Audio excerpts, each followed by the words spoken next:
Fala galera, então vamos dando continuidade aqui, vamos para a segunda parte da tripartição dos poderes. Só para relembrar, na primeira parte nós fizemos ali uma evolução, né, como que aconteceu, vimos um pouco dos freios e contrapesos, que eu lhe asseguro veementemente, uma das questões mais cobradas sobre tripartição dos poderes é perguntando sempre o que vem a ser freios e contrapesos, dando exemplos de freios e contrapesos, e eu tenho certeza que você já tem base para acertar essa situação. Agora nós vamos fazer aqui um quadro, e eu acredito que esse quadro aqui ele auxilia muito. Ele pode não ser cobrado diretamente em prova, mas indiretamente ele vai te auxiliar bastante. E todo livro faz isso, as provas cobram isso, então nós não temos como fugir. Eu quero que você entenda que todos os órgãos, quando eu falo dos órgãos são os poderes, né, executivo, legislativo e judiciário, todos eles têm duas funções. Todos eles têm função típica e todos eles têm função atípica. A função típica é aquela função predominante, é aquela que eu exerço com a frequência maior. A função atípica é aquela função, vamos dizer, que eu faço de vez em quando. Embora eu não faça com tanta frequência, eu não estou proibido de exercê-la. Então eu vou montar um quadro aqui agora e nomear alguns detalhes, colocar alguns artigos que obrigatoriamente vocês precisam fazer a leitura. Então vem comigo, quer ver? Então, continuando aqui então a questão da tripartição dos poderes, né, nós temos aqui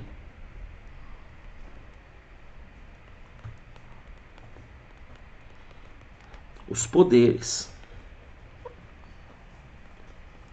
e eles possuem funções típicas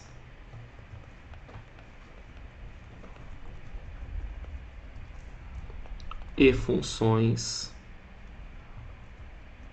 atípicas.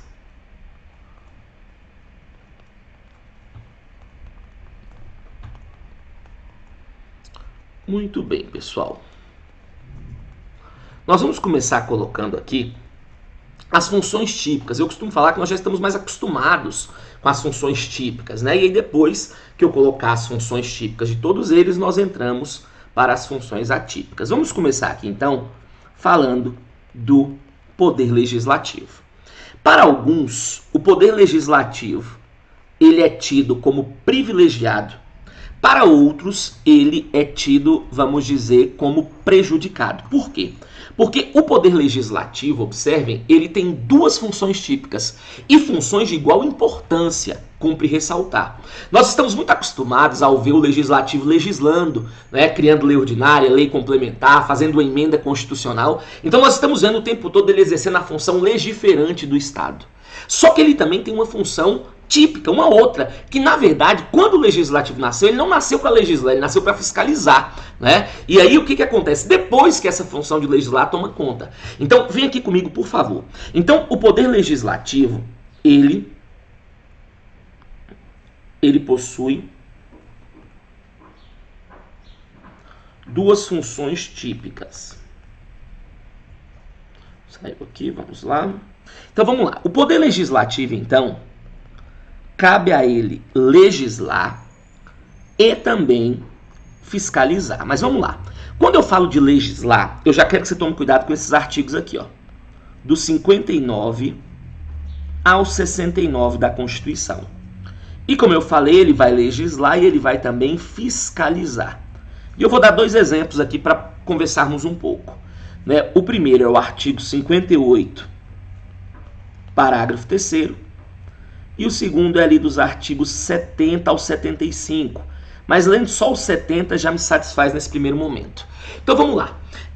Quando eu falo do legislativo, então ele tem como função típica legislar. E aí a base da função de legislar, como eu coloquei aqui, está dos artigos 59 ao 69 da Constituição, que versa ali sobre as regras do processo legislativo. Como que você cria uma lei ordinária, uma lei complementar, uma emenda constitucional, beleza? Você tem também ainda nessa parte de legislar, dos artigos 165 ao 168. Mas ali ele está falando de leis orçamentárias, então geralmente não cai muito no constitucional. Agora, de igual importância, o legislativo ele também tem a função de fiscalizar. Vou te dar dois exemplos, né, que eu trabalho melhor posteriormente, obviamente, mas eu só quero que você tenha essa noção nesse primeiro momento. Primeiro exemplo está no artigo 58, parágrafo 3º, que é quando nós criamos uma CPI, né, Comissão Parlamentar de Inquérito, ou uma CPMI, Comissão Parlamentar Mista de Inquérito, que é formada no Congresso Nacional. Quando você cria uma CPI, o Legislativo está exercendo função típica, porque ele está fiscalizando. Já vi várias vezes em prova o examinador colocando que quando nós abrimos uma CPI, nós estamos exercendo função atípica. Errado, é função típica. E o segundo caso, também muito interessante, você encontra lá no artigo 70. Abra aí a sua Constituição agora, não interessa se está de manhã, de tarde, de noite ou de madrugada. Abra agora, por favor. Olha o que o artigo 70 fala, confere aí.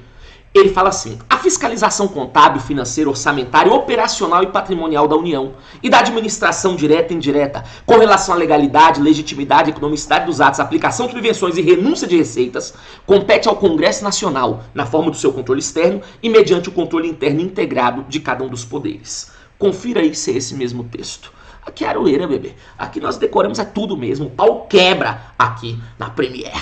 Né? Aqui é constitucional full, meu irmão. Vamos que vamos. E aí o que acontece? Isso é uma situação que coloca muito pano para manga. Por quê? Nós temos a função de fiscalizar o dinheiro e quem criou a Constituição foi o Congresso. Você acha que o Congresso ia apartar das mãos dele a função de fiscalizar o dinheiro público? Claro que não. Só que é uma função muito técnica e exige muito do órgão. Então ele pensou assim, cara, a função é minha, eu sou o dono, mas eu crio alguém para fazer tudo e eu levo a fama. É aí que surge o TCU. Você pode perceber que quem fiscaliza, quem faz essa fiscalização é o TCU. Mas a partir de hoje você vai lembrar que ela não é do TCU. O dono dela é o Congresso. O TCU, ele está ali como um órgão auxiliar. É tanto que o artigo 71 fala que trimestral e anualmente o TCU é obrigado a prestar contas do que faz ao Congresso Nacional. Então, quando o Congresso faz isso, ele está exercendo função típica, porque ele está fiscalizando. Beleza?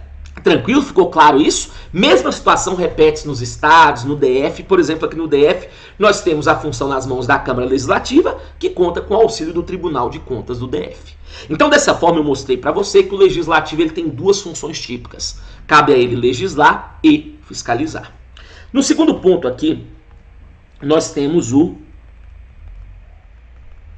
Executivo. E a função típica do Executivo, nós falamos que é o quê? Administrar.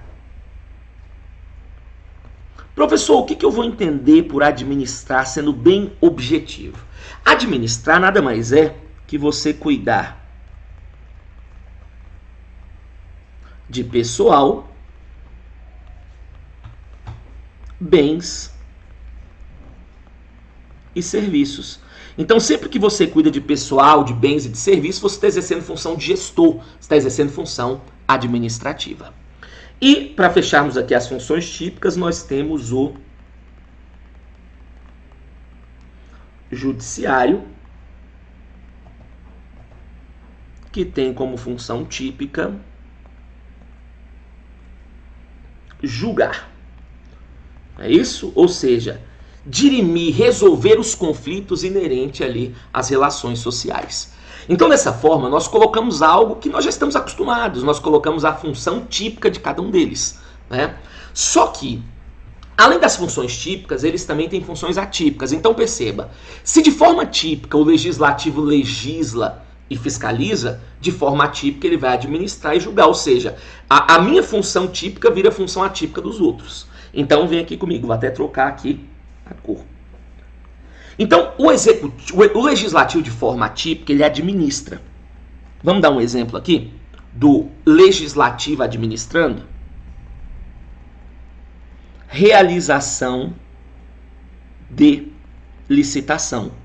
Então, quando um órgão do Legislativo, Câmara, Senado, faz uma licitação nos termos do artigo 37, inciso 21, regulamentado pela Lei 8666 de 93, ele está tentando comprar pelo menor preço, vender pelo melhor preço, alugar por um preço conveniente. Então, ele está cuidando, querendo ou não, do seu patrimônio, dos seus bens. Então, ele está exercendo função administrativa. Agora, esse exemplo que eu vou dar aqui, ele não cai em prova. Ele despenca. Cuidado com o legislativo exercendo a função judicante. Esse caso, de novo, ele despenca em prova. Vamos dar um exemplo aqui, então, do legislativo julgando. Exemplo clássico.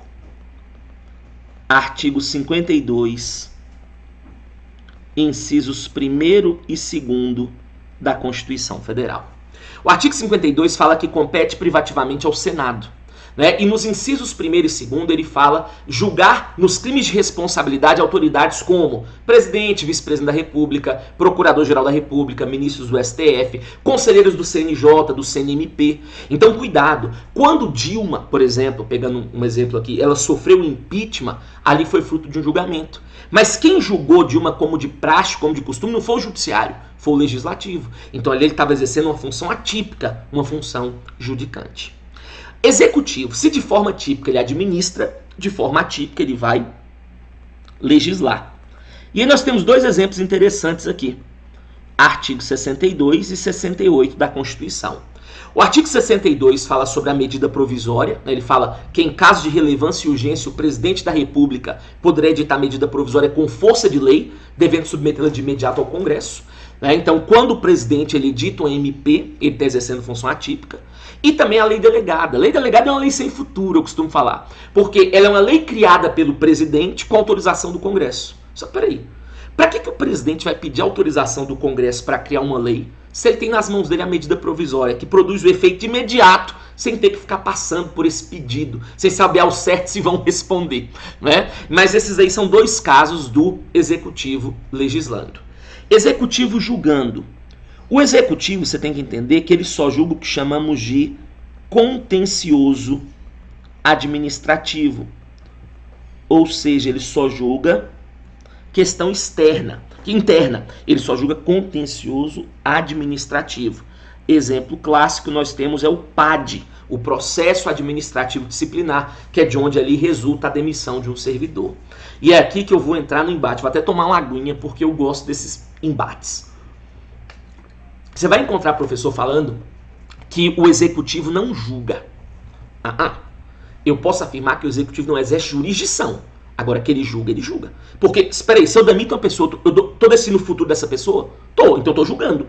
Agora, professor, mas eu posso contestar judicialmente. Então se contesta e a minha decisão não é definitiva, eu não exerci jurisdição. Cuidado. Eu vou te ensinar uma coisinha aqui para você não confundir outras coisas à frente. Coloca uma observação aqui embaixo, por favor. Coloquem assim, ó. Observação. Todos aqueles que exercem jurisdição, julgam. Todos aqueles que exercem jurisdição julgam.